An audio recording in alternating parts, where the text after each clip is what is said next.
దేవుని పరిశుద్ధ నామమునకు మహిమ కలుగునుగాక. అందరికీ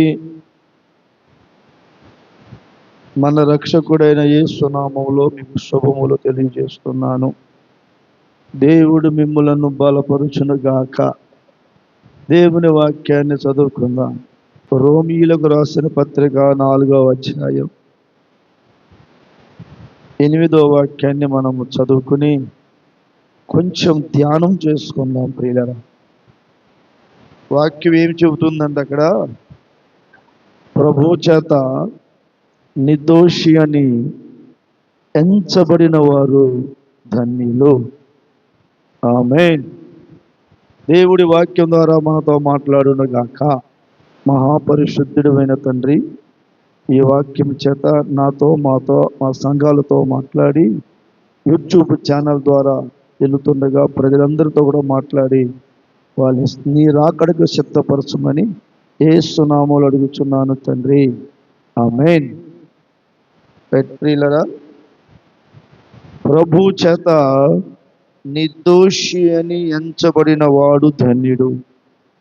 దేవుని వాక్యం ఏం చెబుతున్నాను మనకి? ప్రభు చేత నిర్దోషి అని ఎంచబడిన వారు ధన్యులు. ప్రభు మనల్ని ఏలువాడు, మన యజమాని, మనలను పాలిస్తున్న వారు ప్రభువారు. యేసుక్రీస్తు ప్రభు ద్వారా మనము నిర్దోషులుగా ఎంచబడుతున్నామా? దేవుని చేత నిర్దోషిగా ఎంచబడుతున్నామా? ప్రభు చేత నిర్దోషి అని ఎంచబడిన వాడే ధన్యుడు, వాడే గొప్పవాడు, భాగ్యవంతుడు. బాగా వినండి. లోకంలో మనుషుల చేత నిర్దోషి అని ఎంచబడటం కాదు, నీకు నచ్చిన వారి చేత వీడు నిర్దోషి అని చెప్పడం కాదు. ప్రభు చెప్పాలి, నువ్వు నిర్దోషివా దోషివా. దోషి అని కాదు, నిర్దోషి అని చెప్పాలి.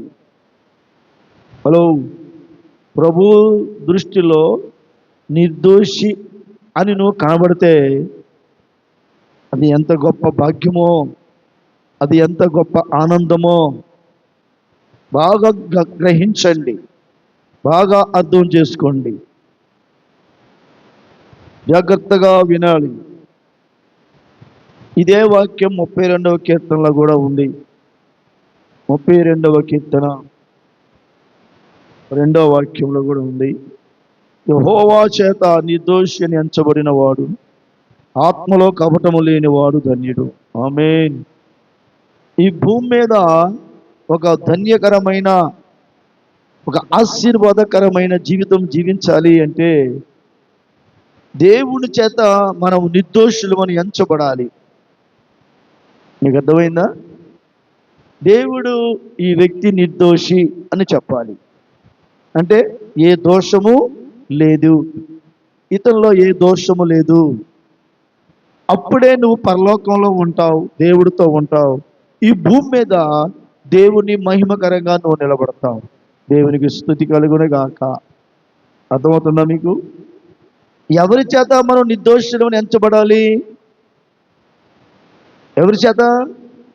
అది గుర్తుపెట్టుకోండి. దేవుని చేత నిర్దోషివి అని నువ్వు ఎంచబడాలి. అంటే నీ జీవితం ఎలా ఉండాలి, నీ ప్రవర్తన ఎలా ఉండాలి, నీ మాట తీరు ఎలా ఉండాలి, నీ నడక ఎలా ఉండాలి. పాటలు పాడవచ్చు, నాలాగా వాక్యం చెప్పొచ్చు, ఇదిగో ఇన్స్ట్రుమెంట్స్ వాయించవచ్చు. దాని వలన నువ్వు ధన్యజీవి అని కాదు, కానీ ప్రభు చేత ఈలో ఏ దోషము లేదురా, ఈమెలో ఏ దోషము లేదు అని ప్రభు చేత అనిపించుకోవాలి. ఇది క్రైస్తవుల యొక్క గురి. క్రైస్తవులు అనబడిన వారు దేవుడు దృష్టిలో దేవుడి చేత చెప్పబడాలి, ఈయన నిర్దోషి అని. దేవునికి స్తుతి కలుగునుగాక. ఎవరు చెప్పాలి మన గురించి సాక్ష్యము? దేవుడు చెప్పాలి. హల్లెలూయా, హల్లెలూయా. కాబట్టి దేవుడే నీ నీ గురించి నిర్దోషం చెప్తే ఇక నిన్ను ఇక నిన్ను ఆ, ఈ ప్రపంచంలో ఇక ఎవ్వడు కూడా అనేవాడు లేడు. నీకు కొరత లేదు, నీకు దిగులేం లేదు. పరిశుద్ధుడైన దేవుడే నేను నిర్దోషాన్ని ఎంచితే నువ్వు ఈజీగా పరలోకంలో ప్రవేశించడానికి ఇంకే అడ్డులు ఉండవు. దేవునికి మహిమ కలుగును గాక. కాబట్టి భూమి మీద జీవిస్తున్న జీవిత విధానములో మనము ఎవరి చేత నిర్దోషి అనిపించుకోవాలి? దేవుని చేత. హల్లెలూయా. నీకు అర్థమవుతుందా? దేవుడు ఇతడు నిర్దోషి అని చెప్పవాలి. ప్రవర్తనలో మార్పు కనబడాలి, మాటల్లో మార్పు కనబడాలి, నడకలో మార్పు కనబడాలి, జీవితంలో ఒక అద్భుతమైన మార్పు కలిగిన వ్యక్తిగా నీవు ఉండాలి. అసలు నీ ప్రవర్తన ఎలా ఉంది? నువ్వు దేవుడి దృష్టిలో ఎలా నడుస్తున్నావు? దేవుడు నిన్ను బల అంటాడా? మంచి దాసుడా అంటాడా? నువ్వు నిర్దోషివమ్మ అంటాడా? మీకు మాట చెప్తాను వినండి. దేవుడి చేత నిర్దోషి అని ఎంచబడిన వ్యక్తికి ఈ లోకంలో ఏ కొరత ఉండదు. నీకు ఎవరు నిన్నేమి చేయలేరు, నీ జోలికి ఎవరు రాలేరు, ఎవరు నిన్ను ముట్టలేడు, ఎవరు నిన్ను తాకలేరు. ఎలాంటి శత్రువైనా, ఎలాంటి వ్యాధి అయినా, ఎలాంటి బాధ అయినా, ఎలాంటి సమస్య అయినా, ఎలాంటి విపత్తు అయినా నిన్ను ఎవరు కూడా తాకలేరు. దేవుని చేత నిర్దోషమై ఈ భూమి మీద తిరుగుతుంటే నిన్ను ఎవ్వడు కూడా ముట్టలేడు. దేవునికి మహిమ కలుగును గాక. హల్లెలూయా, హల్లెలూయా. కనుక మన యాత్ర జీవితంలో గమనించాల్సిన విషయం ఏంటంటే, నేను దేవుడి దృష్టిలో నిర్దోషియేనా? నా గురించి ఆయన నిర్దోషి వీడు అని చెప్పగలడా అన్నట్టుగా మనము ప్రవర్తించాలి. సేవకులమైన మేము, విశ్వాసులైన మీరు, ఈ భూమి మీద ఏ మనిషి అయినా సరే నీకుగా నేను నిర్దోషిని అనుకోవటం కాదు. ఎవరో నీకు నచ్చిన వాళ్ళు నువ్వు చాలా మంచోడిరా, నిర్దోషిరా చెప్పడం కాదు.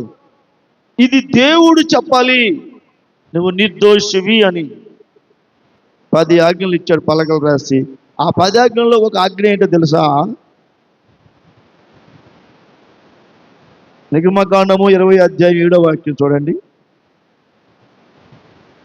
ఆ 10 ఆజ్ఞలలో ఒక ఆజ్ఞ ఏంటంటే, యెహోవా నామమును వ్యర్థముగా ఉచ్చరించేవాడు నిర్దోషి అని ఎంచబడడు. అది యెహోవా నామమును వ్యర్థముగా ఉచ్చరించేవాడు. ఎలా ఉచ్చరించేవాడు? ఎలాగా? వ్యర్థముగా పలికేవాడు అని అర్థం. ఉపయోగము లేకుండా ఆ నామాన్ని పలికేవాడు ఎన్నడూ కూడా దేవుని చేత నిర్దోషి అని ఎంచబడడు. ఎట్లా పడితే అట్లా ఆ మాటను మనం పలకకూడదు. మనకు నోటికి వచ్చినట్లుగా ఆ నామాన్ని ఉచ్చరించకూడదు. ఆ నామాన్ని నువ్వు ఉచ్చరించావంటే, పలికావంటే, మాట్లాడావంటే కార్యం జరగాలి.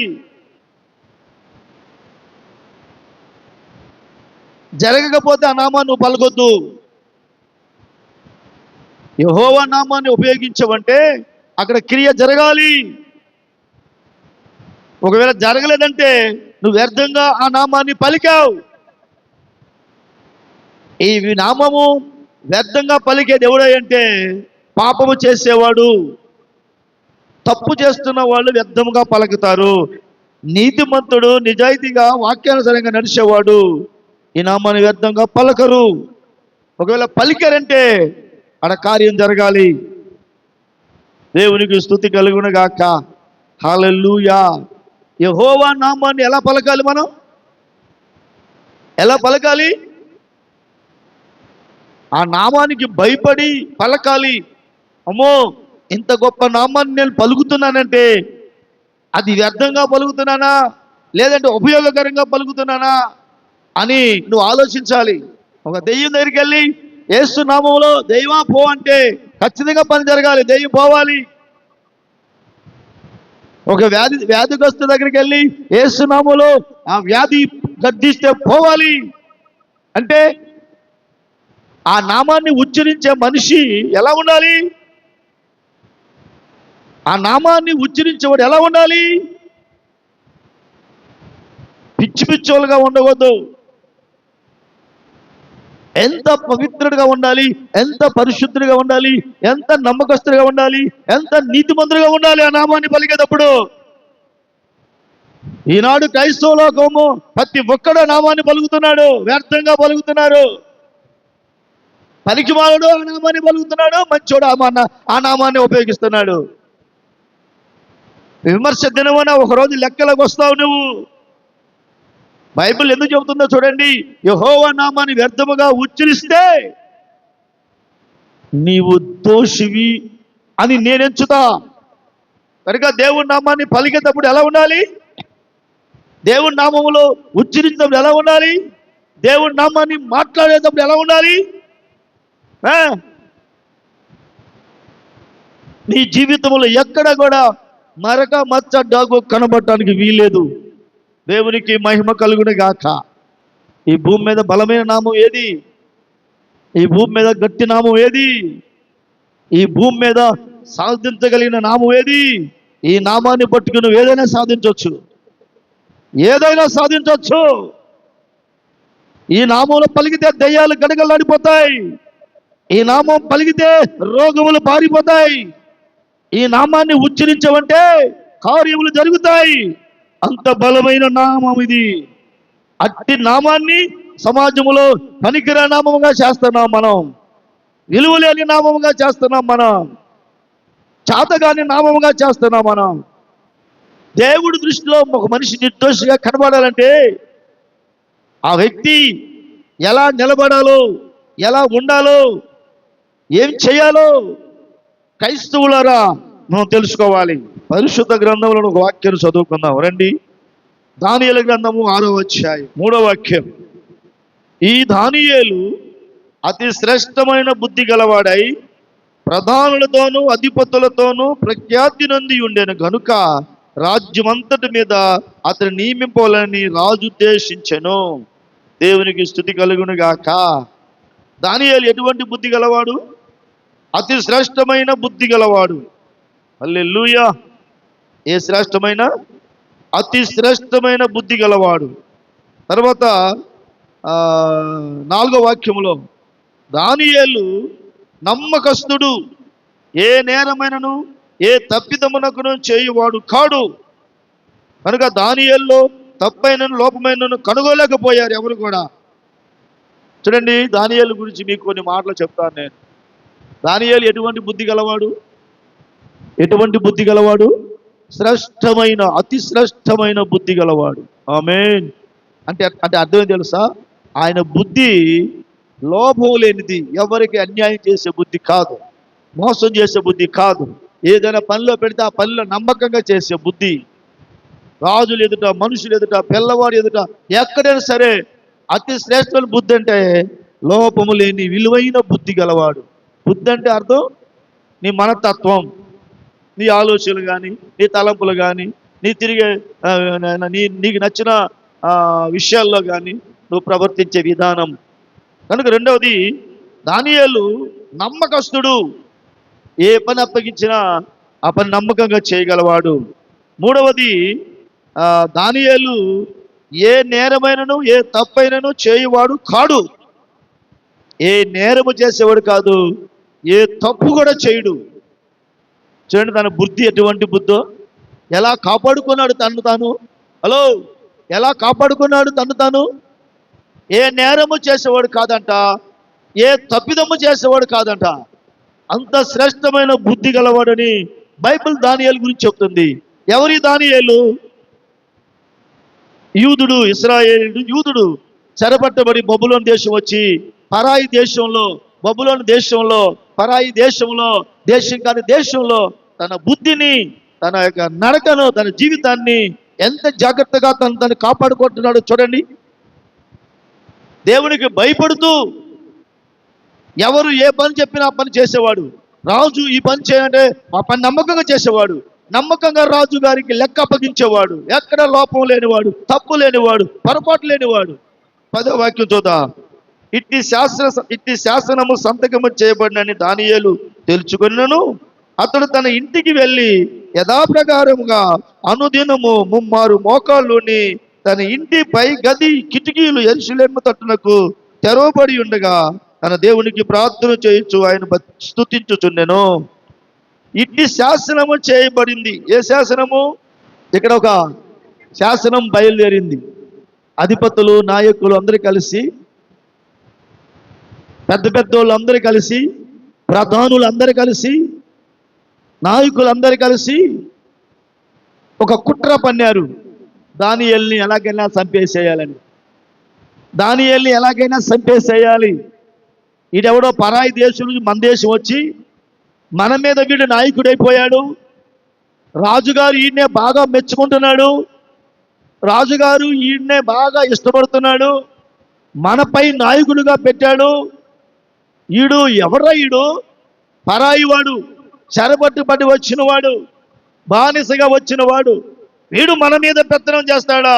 వీడు మన మీద నాయకుడిగా ఉంటాడా?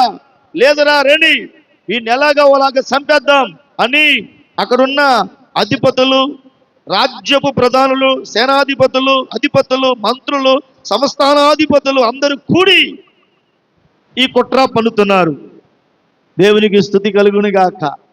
హలో, బాగా వింటున్నారా? బాగా వింటున్నారా? ఎంతమంది ఒక్కడి మీదకి వస్తున్నారు? ఎంతమంది? రాజ్యపు దస్తావేజులపై అధికారులు, ప్రధానులు, సేనాధిపతులు, అధిపతులు, మంత్రులు, సంస్థానాధిపతులు, ఇలాంటి పెద్దలు కూడి దానియేలు చంపాలి. ఒక మాట చెప్తున్నాను, జాగ్రత్త వినండి. దానియేలు ఎంత నమ్మకంగా జీవిస్తున్నాడు. మీరు నమ్మకస్తులేనా? మీలో ఎన్ని తప్పులు ఉన్నాయి? మనలో ఎన్ని తప్పులు ఉన్నాయి? తప్పులైనా నేరాలైనా ఉన్నాయా? నువ్వు ఉంటున్న ఇంట్లో, నువ్వు చేస్తున్న పనిలో, నీ ఉద్యోగంలో, నీ పనిలో, నీ వ్యాపారంలో కరెక్ట్గా ఉన్నావా? నమ్మకంగా ఉన్నావా? యథార్థంగా ఉన్నావా?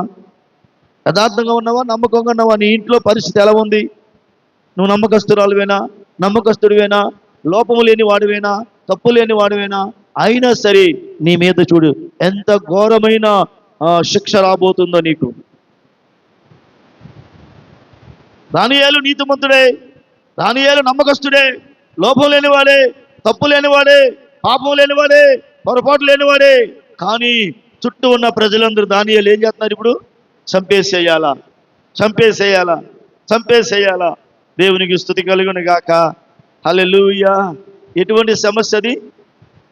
ఎటువంటి సమస్య? గుర్తించండి. క్రైస్తవులారా, నీతిగా నిజాయితీగా బతికే వాళ్ళ మీదే శ్రమలు, వాళ్ళకే కష్టాలు, వాళ్ళని ఎలాగ నాశనం చేయాలా అని చూస్తున్నారు ప్రజలు. మీరు గుర్తుపెట్టుకోండి. నీతిగా నిజాయితీగా నిలబడదాం, యథార్థంగా నిలబడదాం. శ్రమలు వస్తాయి, బాధలు వస్తాయి, కష్టాలు వస్తాయి, నష్టాలు వస్తాయి, శోధన రావచ్చు. కానీ నీతిని మాత్రం వదలవద్దు, న్యాయాన్ని వదలవద్దు, ధర్మాన్ని వదలకూడదు. ఇది క్రైస్తవుల యొక్క నియమ పద్ధతి. వీళ్ళందరూ కుట్ర చేసి ఏం చేశారు? రాజుగారి దగ్గరికి వచ్చి ఒక నెల రోజులు ఎవరైనా సరే రాజుగారి దగ్గర మాత్రమే మనవి చెయ్యాలి. ఏ దేవుని యొద్దైనను మనుష్యుని యొద్దైనను ఎవడైనా ఏ మనవి చేయకూడదు. మనుషుల యొద్ద కూడా చెప్పుకోకూడదంట, దేవుని యొద్ద చెప్పుకోకూడదంట. రాజుగారి యొద్ద చెప్పాలంట. కష్టమైన రాజుగారికే చెప్పాలంట, బాధ అయినా రాజుగారికే చెప్పాలంట. ఇంట్లో ఏదైనా భార్య భర్తలు తిట్టుకున్నా రాజుగారికే చెప్పాలంట. ఏమి జరిగినా రాజుగారికే చెప్పాలంట. ఇంకెవరికి చెప్పకూడదంట. ప్రార్థన చేయకూడదంట, దేవుడి దగ్గర చెప్పకూడదంట, పక్క మనుషులు కూడా చెప్పకూడదంట. ఇది శాసనం. సంతకం అయిపోయింది, అది దేశంలో ప్రకటించబడింది. దానియేలుకి ఆ సంగతి తెలిసింది. ఆ సంగతి తెలిసి తన ప్రార్థన మానేడా? తన రోజుకి 3 ప్రార్థన చేసే దానియేలు ప్రార్థన మానేడా? ఇది క్రైస్తవులు తెలుసుకోవాల్సింది. హలో, ఎవరికి ప్రాముఖ్యత ఇస్తావు నీవు? ఎవరికి నీవు అధికారం ఇస్తావు? ఎవరంటే ఇష్టపడతావు? దేవుడా, లోకమా? లోకములో శాసనం బయలుదేరింది.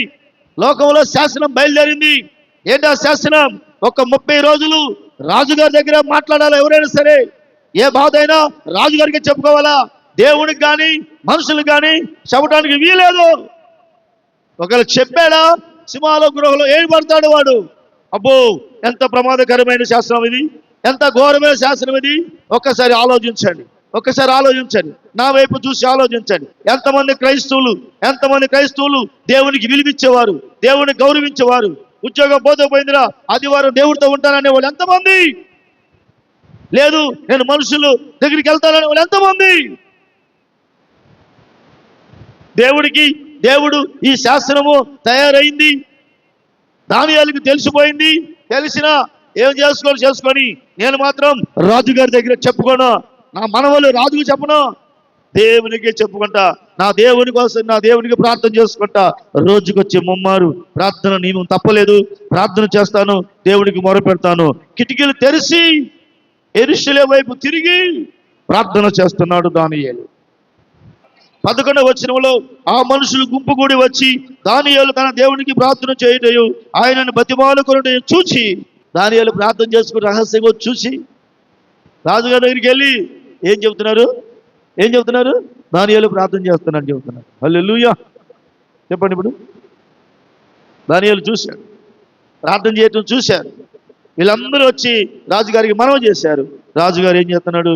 దానియేలుని తీసుకెళ్లి సింహంలో పడేస్తున్నాడు. తప్పనిసరిగా చెయ్యాలిగా, మరి చెయ్యాలా? దానియేలు అంటే రాజుకు బాగా తెలుసు. రాజుగారికి దానియేలు నమ్మకం తెలుసు, నిర్దోషి అని తెలుసు, ఏ నేరం లేదని తెలుసు, ఏ పాపం లేదని తెలుసు, ఏ తప్పు కూడా చేయడు దానియేలు తనకు తెలుసు. కానీ తను చేసిన శాసనాన్ని బట్టి, తను చేసిన నియమాన్ని బట్టి ఈ అధిపతులందరూ చెబుతున్నారు కాబట్టి దానియేలుని మరి ఆలోచించినాడు, సింహాల పడేయాలా. హలో అమ్మా, వింటున్నారా మీరు? సింహాలు బోనుకైనా దానియేలు వెళ్ళడానికి ఇష్టపడ్డాడు, కానీ దేవుని వదిలిపెట్టడానికి దానియేలు మాత్రం ఇష్టపడలేదు. ఏం దానియేలు చేసావా? చేశానండి. నీకు శాసనం వచ్చిందా? తెలీదా? తెలుసండి. తెలిసినా చేసావా? చేస్తానండి. అంటే రాజుగారు అంటే నీకు భయం లేదా? లేదండి. దేవుడు అంటే భయమా? అవునండి. దేవుడి మాట వింటావా? వింటానండి. రాజు మాట వినవా? వినండి. వినపోతే నువ్వు సింహాలు పడేసుకోండి. ఏంటి నీ ధీమా దానియేలు? నా దేవుడు జీవము గల దేవుడు అండి. ఏంటి నీ యొక్క ఆలోచన? నా దేవుడు గొప్పవాడండి. ఆ దేవుడు తప్ప నేను ఏ దేవుడిని ఎవరి దగ్గర నేను మనవి చేయను. దానియేలు, సింహాల గృహంలో పడేయబడతావు, సింహాలు తినేస్తాయి అంటే సింహాలు తినేసినా ఓకే, కానీ నేను మాత్రం నా దేవుడిని వదిలిపెట్టనండి. ఉన్నారా క్రైస్తవులు ఇలాంటి వాళ్ళు? ఉన్నారా క్రైస్తవులు ఎలాంటి వాళ్ళు? చెప్పండి. తుచ్చమైన వాటి కోసం దేవుని వదిలేసి ఎంతమంది పారిపోతున్నారు? ప్రాణాల కోసం, తిండి కోసం, చుట్టాల కోసం, మనుషుల కోసం, లోకం కోసం, వ్యాపారాల కోసం, ఉద్యోగాల కోసం అధిపతులు సెలవెవరు? మరి ఏం చేయాలి? దానియేలు ఏం చేశాడు? నువ్వేం చేస్తున్నావు? ఉన్నారా అంత త్యాగపూరితమైన క్రైస్తవులు నేడు దినానా? ఆ రాత్రి అంతా రాజుగారు నిద్ర పట్టలేదు. తెల్లవారిపోయింది. పరిగెత్తుకుంటూ అమ్మో, ఒక నీతివంతుణ్ణి, ఒక పరిశుద్ధుణ్ణి, నేరం లేనివాణ్ణి, తప్పు లేనివాణ్ణి, యథార్థవంతుణ్ణి నేను సింహాల బోలో వేసాను. సింహాలు దానియేలు తినేసాయా? సింహాలు దానియేలు కొరిగేశాయా? సింహాలు దానియేలుని చంపేశాయా? నిద్ర పట్ల ఎప్పుడు తెల్లారిద్దా అనుకుంటూ ఈ నిద్రపోకుండా ఈ రాజుకి కలవరం పుట్టి తెల్లవారు అటు డోర్లాడుతున్నాడు. నిద్ర పట్ల తెల్లవారుజాము అయితే తెల్లారైపోయింది. తెల్లవారుజాము వెళ్ళిపోయి 20వ వాక్యం చూడండి. అతడు గృహ దగ్గరకు రాగానే దుఃఖ స్వరముతో దానియేలుని పిలిచాడు. ఏమని పిలిచాడు? జీవము గల దేవుని సేవకుడు అయిన దానియేలు, నిత్యము నువ్వు సేవించుచున్న నీ దేవుడు నిన్ను రక్షింపగలిగనా అని అతనిని అడిగాను. హల్లెలూయా. హలో, వింటున్నారా? గృహలో వేసాడు కానీ రాజుకి నెమ్మది లేదు. దానియేలు ఎట్టివాడో రాజుగారికి బాగా తెలుసు. దానియేలు ఎంత నీతిమంతుడో రాజుగారికి బాగా తెలుసు. దానియేలు ఇల్లు ఎంత నమ్మకస్తుడో రాజుగారికి తెలుసు. దానియేలులో ఏ తప్పు లేదని రాజుగారికి తెలుసు. దానియేలులో ఏ నేరము లేదని రాజుగారికి తెలుసు. కాబట్టి ఇంత మంచివాడిని నేను ఎందుకు ఇలాగేసానని రాత్రంతా నిద్రప్పుడు పట్టగా కలవరపడిపోయి తెల్లవారుజాము అయిపోయింది. పరిగెత్తుకుంటూ గృహ ద్వారం దగ్గరికి వచ్చి ఏడుస్తూ ఏడుస్తూ ఏడుస్తూ, దానియేలు, జీవము గల దేవుడి సేవకుడు దానియేలు, ఏమంటున్నాడు? జీవము కలిగిన దేవుడి సేవకుడు దానియేలు, నీ దేవుడు నిన్ను రక్షించనా? సింహాల నోట్లో పడకుండా నీ దేవుడు నిన్ను రక్షించాడా? నువ్వు సేవించే దేవుడు నిన్ను రక్షించాడా? దానియేలు ఏమన్నాడు చూడండి, అద్భుతమైన అన్నాడు దానియేలు. ఆ రాజు గృహలో ఉండి దానియేలు ఏమన్నాడు చూడండి, ఏమన్నాడు? అందుకు దానియేలు, రాజు చిరకాలము జీవించును గాక, నేను నా దేవుని దృష్టికి నిర్దోషిగా కనబడింది కనుక ఆయన తన దూతను పంపించి సింహాలు నాకు ఏ హాని చేయకుండా వాటి నోర్లు మూయించెను. హల్లెలూయా.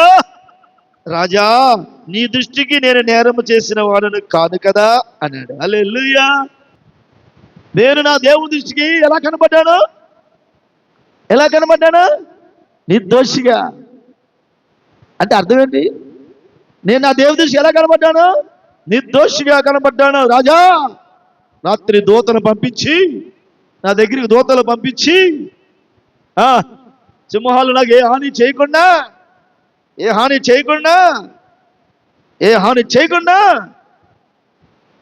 నన్ను కాపాడాడు. దేవునికి స్తుతి కలుగును గాక.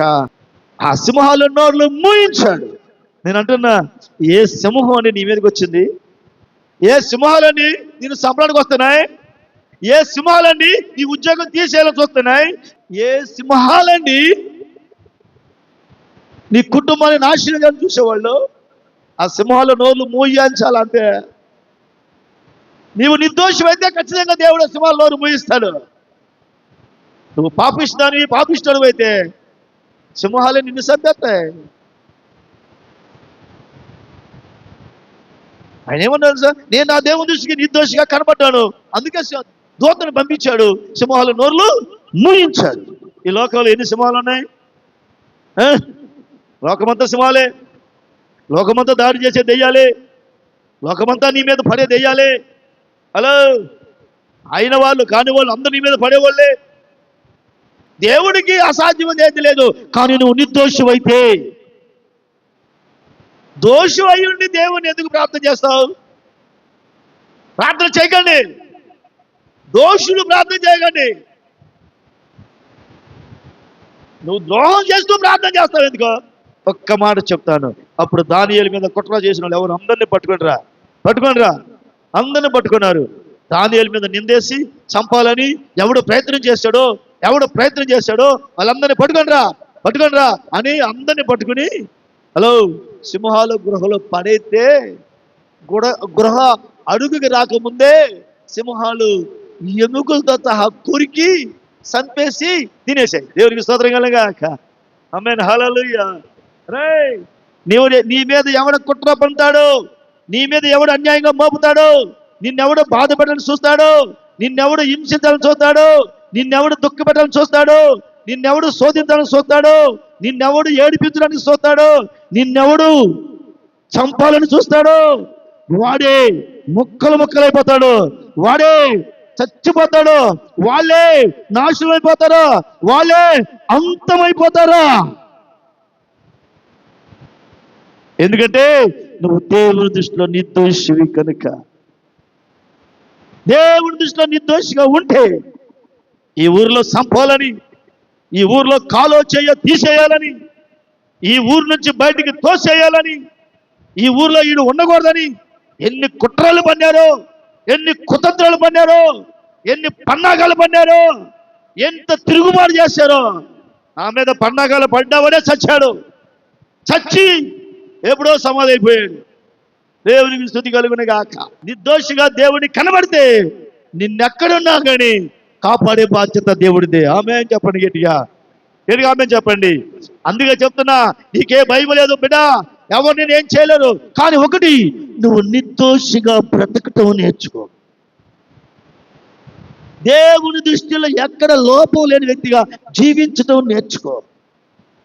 సింహాలు ఎందుకు ముట్టలేదు? దూత వచ్చిన దానికి ఎందుకు వచ్చిన దూత? దానియేలు మంచోడు కాబట్టి, నిర్దోషి కాబట్టి, నమ్మకస్తుడు కాబట్టి, నేరం లేనాడు కాబట్టి, పాపం లేనాడు కాబట్టి, పరిశుద్ధుడు కాబట్టి దానియేలు తప్పనిసరిగా కాపాడాలి. రోజుకి 3 మారు ప్రార్థన చేసే వ్యక్తి కాబట్టి.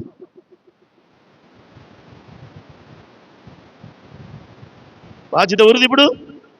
బాధ్యత ఎవరిది ఇప్పుడు? దానియేలు విషయంలో బాధ్యత ఎవరిది? దేవుడిది. కనుక ఈ సమాజంలో బతుకుతున్న నిన్ను ఎవడైనా ఏదైనా చేస్తే వాడి మీద పగ తీర్చుకునే బాధ్యత దేవుడిది, నీది కాదు. నువ్వు అట్లాగా కూర్చో, నువ్వు ఇంట్లో కూర్చో, వెళ్ళిపోయి నీ శత్రువులందరినీ హతమార్చి చేస్తాడు ఆయన.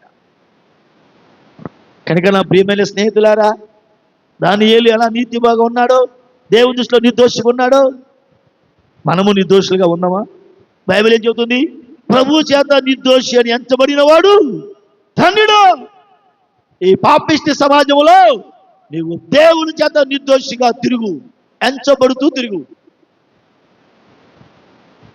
ఏ నేరం ఉండకూడదు నీలో, ఏ తప్పు కనబడకూడదు నీలో, ఏ పాపము కనబడకూడదు నీలో, ఏ దోషము కనబడకూడదు నీలో.